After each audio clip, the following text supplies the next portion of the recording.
The Taliban's notorious former head of religious police has said extreme punishments such as executions and amputations will resume in Afghanistan.Mullah Nooruddin Turabi, now in charge of prisons, told AP News amputations were necessary for security. He said these punishments may not be meted out in public, as they were under previous Taliban rule in the 1990s.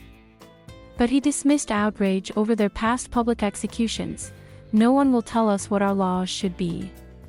Since taking power in Afghanistan on August 15, the Taliban have been promising a milder form of rule than in their previous tenure, but there have already been several reports of human rights abuses carried out across the country. On Thursday, Human Rights Watch warned that the Taliban in Herat were searching out high-profile women, denying women freedom of movement outside their homes, imposing compulsory dress codes, and in August, Amnesty International said that Taliban fighters were behind the massacre of 9 members of the persecuted Hazara minority. Amnesty's Secretary-General Agnes Kalamard said at the time that the cold-blooded brutality of the killings was a reminder of the Taliban's past record, and a horrifying indicator of what Taliban rule may bring. In our Sharia it's clear, for those who have sex and are unmarried, whether it's a girl or a boy, the punishment is 100 lashes in public, Badruddin said. But for anyone who's married, they have to be stoned to death. For those who steal, if it's proved, then his hand should be cut off.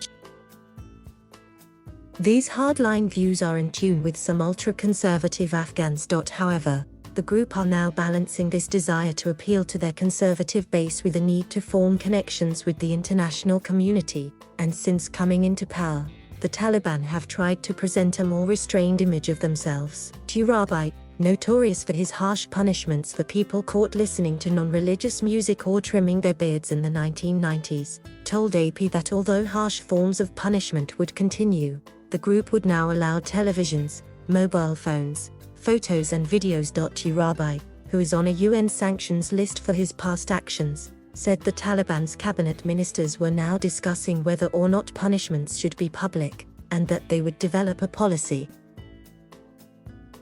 Back in the 1990s, executions were held in public in Kabul's sports stadium, or on the vast grounds of the Eidgah Mosque. At the time Turabi was Justice Minister and head of the Ministry of Propagation of Virtue and Prevention of Vice, the Taliban's religious police. Everyone criticized us for the punishments in the stadium, but we have never said anything about their laws and punishments, he said in the latest interview. Earlier this week, the Taliban also requested to speak at the UN General Assembly, which is being held in New York City. German Foreign Minister Heiko Maas said that while it was important to communicate with the Taliban, the UN General Assembly is not the appropriate venue for that. The US, which sits on the credentialing committee, also said it would not make a decision before the end of the summit next week.